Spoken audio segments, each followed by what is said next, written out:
name is Alice Ina Butler Smith. I have 4 daughters, 12 grandchildren. I lost count. I have a great-great-granddaughter. You have 6 great-grandchildren. 6 great-grandchildren. 1 great-great-granddaughter. What was your earliest remembrance of when you were growing up?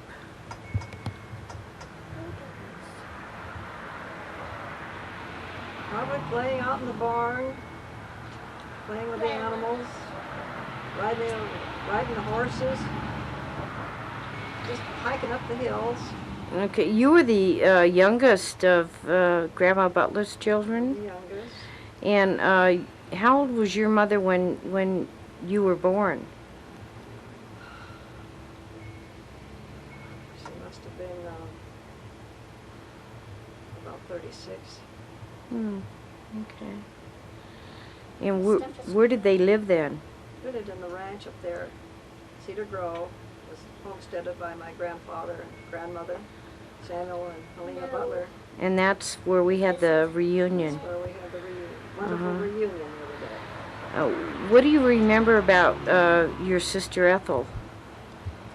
Really very little, because she was married and had moved away when I was still just a little girl.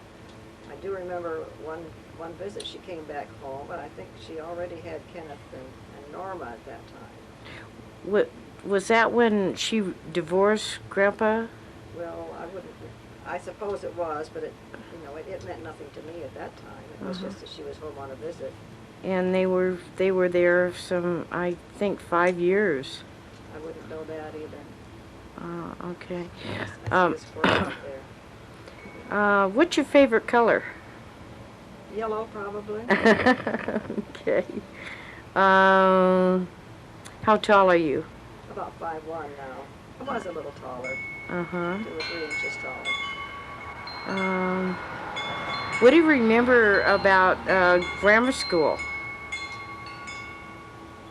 Well, I have more memories of that. It was a little one-room school, right where the Pollock Pines School is now.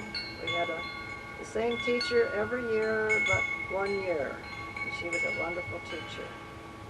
There were only, very few in the class. Well, she taught all classes, and not too many pupils, because the area then was not settled, but just a few of us pioneers.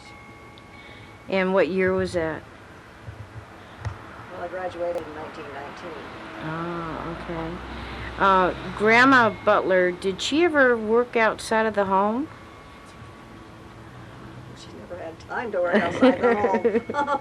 Taking care of all those kids and helping run the ranch. No, she never did. What did Grandpa Butler do?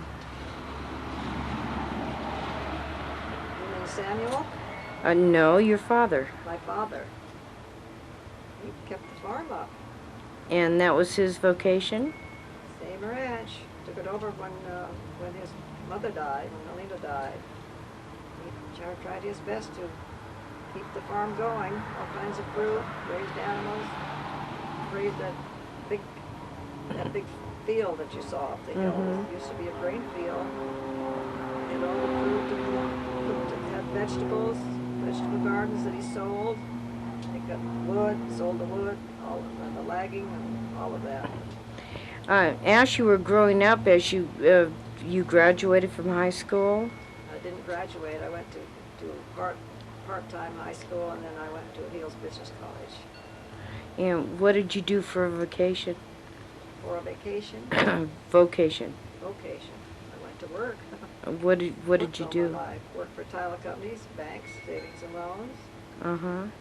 What capacity was that? Well, I worked up here at the Eldorado Savings for 12 years. I was assistant secretary, escrow officer. And when did you meet your husband? We met at a dance one night. Oh, that's a downfall. That's it. Uh-huh. That was 54 years ago. Uh-huh. A little longer than that, because we went together for a while before we were married. And what did he do? What was he doing when you first met? He was what they called in those days Civilian Conservation Corps, working up in the woods. Kent Snow Line is still up there. Is that what they called the CCC? Mm-hmm. Uh-huh. Under Roosevelt. Mm-hmm. Uh-huh. It's a very fine idea. I think they should bring it back. The Conservation Corps, uh-huh. And then when did he go into the Highway Patrol? In 1937. Uh-huh. And so how many years was that past when you met and married, or Well, we were married in 35. a couple of years? Uh-huh. That was a hard time? It was what? Was that a hard time? Hard? Oh, to get situated like young couples do and be together and do all those things that kids want to do. Nothing hard about it. Uh-huh. And so then your life, where did it take you after that? Well, we lived here for a while, and then when he went on the patrol, we moved to Marin County, where we were there for 15 years. He was on the Golden Gate Bridge and in Marin County. Then he made sergeant. We moved to Santa Barbara. We were down there for 5 years. Mm-hmm. Then there was an opening up here, so we came home. Do you ever have any harrowing experiences with your husband being a member of the Highway Patrol? Any times where you felt kind of, gee, I wish he did something different, or No, I never felt that way. no bad times where, no situations, or, oh, okay, Yeah, I worked most of the time, uh-huh, so I couldn't worry about him all the time. okay. And then you had how many children? Four daughters. All daughters. All daughters. Ah. Did they all grow up working, or did they go to work, or were they housewives, or? They all married and have children, and some of them went back to work. Margie, the second girl, still works. Joanne, look, she didn't ever work much. She trained as an X-ray technician in Santa Barbara, but then she got married and had a family. Catherine worked a little bit in the school system, but then she got married and had a family. Mhm. She still works in the school system, but she's not a teacher. No, not a She's teacher. a volunteer helper is what she is. Uh-huh. She has 4 children. Can you remember anything about Grandma, well, Ethel, about her life, or when she came back, or? Very, very little. Do you remember the riff in the family? Was it over Grandpa Creed, or the way he might have treated I her? have no idea. As far as I'm concerned, there's never been a rift. Because that was just something I'd kind of grown up with, that there was some kind of problem, I or. don't know what it could be. And so the house you live in here now, this property was Grandma Butler's, Well, or? it was Grandma Hogan's first, her Uh-huh. mother, and then it was my mother's. Uh-huh. And then after she died, we came up here a couple of years after she died, and we couldn't find a place to live, so we tore down the little house and built here. Did you live in the little house for any time, or? And for several months. Uh-huh. Okay, I guess I can't think of. Christine had questions, but I can't think of what they are now, of what she wanted to ask, so Well, tell Christine to write me a letter and ask the question. I'll do that. House, I was gonna say, was built about 1870. Had a lot of square nails in it and everything. When I tore it down, I stacked all the lumber up down along the street down here, and I hired a man to pull the nails on. Well, that old fellow spent days pulling all the nails out of that old lumber, and then Harvey, Ina's brother, Mom's son, took the lumber and built part of this old place up behind us here with it. And that old lumber didn't have a knot in it. It was old stuff, but it was so hard you couldn't hardly drive a nail in it. But he used every bit of that old lumber he could because he was attached to it. It was part of the old house, and he built onto the old barn thing he had back here, where he had living quarters up in there. But this little home that she had here, when we came into Placerville, was empty. So we cleaned it all up and hung drapes on the walls and painted it inside. And I was impressed how comfortable it was. It was extremely comfortable old house.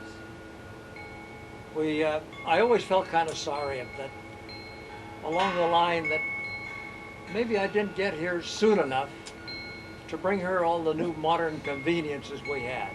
The electric washing machines and dishwashers and things of that sort. But evidently, compared to the life that she'd known at the ranch, this little old house was quite modern.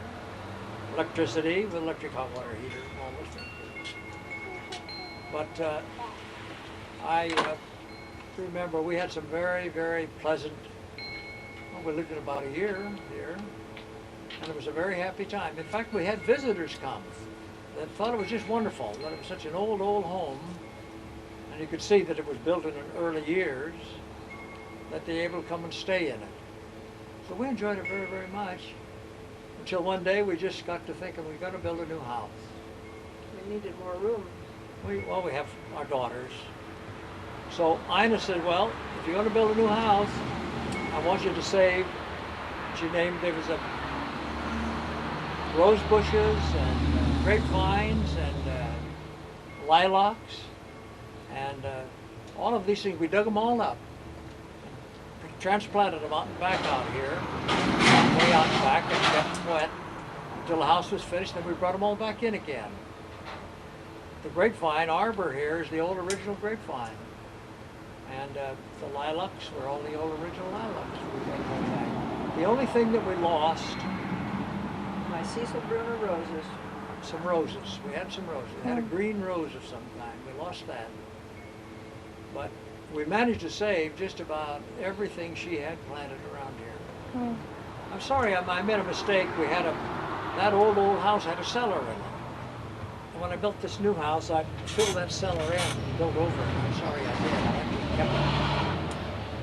But I'm sure that Harvey and Clyde and Arthur made that old house just about as comfortable as they could for their mother, without a lot of the modern conveniences that, of course, we, the next generation, are taking every advantage of we could. But I never ever felt that she was unhappy in this house. I never did. In fact, it was a severe shock to me when she died. I was very surprised because Aunt Sis, Laura, came down and took care of her during that period in time. And it was just suddenly, all of a sudden, she was gone, you know. But that's a blessing. Yes. So when Harvey and Ina got together and they decided, we'll take this great big lot and we'll split it up and you build your house here and we made him housing quarters up here then. So Harvey lived here and we lived down here. He didn't want to live in this house. He wanted to be separate in his business, you know. Well, he was a surveyor? He was a surveyor. And he had a team working, and the men were coming all times, the day and night. And he entertained many other surveyors at his place until late hours of night and everything, so it was just as well. Now, on the back of our house here, did he marry? Harvey married once and then divorced, and that was it. On the back of our home here, I built a one great big bedroom with an outside entrance and a separate bath. And I thought Harvey'd come down there and live, but he didn't want to. He wanted to be alone. So Ma and I, at that time, we had two girls at home, so we got along here well enough. Boring somebody. Beg pardon? Found enough into our genealogy.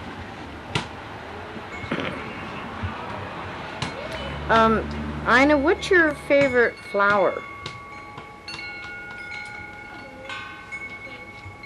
I love them all. I don't know what my favorite is. Well, There's that yellow rose bush I gave you for your last wedding anniversary. I was just curious because Grandma she just loved carnations Oh, yes. and pinks. I mean, that was truly her favorite flower. She just loved it when anyone gave her carnations. I usually don't grow anything that's hard to Oh, grow. there. I don't have a green thumb. But she and I used to, we grew a lot of pinks and carnations, and she had them outside her kitchen the big old house we had in Redwood City had a little attached apartment, and that was Grandma's house. And so she had her own little garden, and I would say she was so happy the last 12 years. She and I would go to concerts. I would drag her to concerts, and she'd never been to anything like that in her life, but Mahalia Jackson was our favorite. And another thing I was curious about was, what religion did the family hold on to, or faith, I or... don't think that we ever had any religion, because it must have been because Samuel had been a Mormon and he dropped out of that, and I think we just were raised without any religion after that. So you Boy or wouldn't girls. consider Christianity, or just being Christians, or... Oh, well, I guess we're certainly Christians. One of the Well- girls was baptized in the Lutheran church. I think it was. Yeah. What was the other one? I Joanne? don't remember. Joanne was baptized, and Marjorie.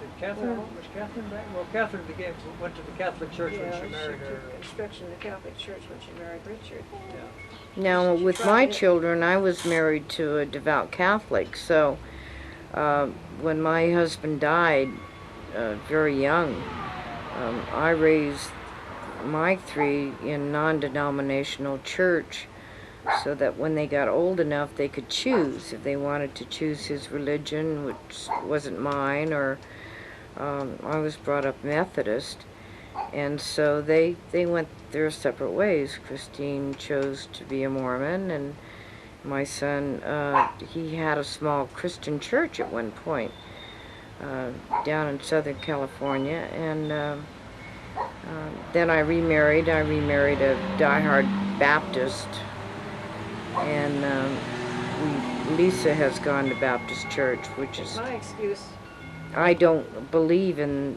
I've told my daughter Christine that I do not believe in the Mormon doctrine. She knows that, and I would did hope... she become a Mormon? Oh yeah, oh yeah. But I don't think she's full-fledged. They don't attend as much as they should, and but if that's what she wants, that's fine. That's why I raised them to pick what they wanted to do. I always feel that my excuse is that I went to work when I was 18 years old and I didn't quit until I was 65. And raised 4 kids. Now my sister, she's secretary of Nazarene Church in El Centro, and I guess Sonny's children were brought up very devout Catholic, and I saw so much dissension within his family with his wife over the Catholic religion that I thought, oh God, if I ever have kids, I hope that they will just pick their own, and so Yeah. I It's the best idea. I placed the kids in non-denominational church. So there was never any set religion within the family. I was curious about that. But I think Samuel just went overboard with the Mormon, and I think it got fanatical, and then when he left it, I couldn't see where anyone picked up on anything else. Well, apparently he didn't accept that religion until he was in Indiana, having his family. And he was married to a lady who was a Quaker. Oh, So I don't know the yeah, answers. so, You can guess a million things, but who knows the truth Yeah. now? yeah.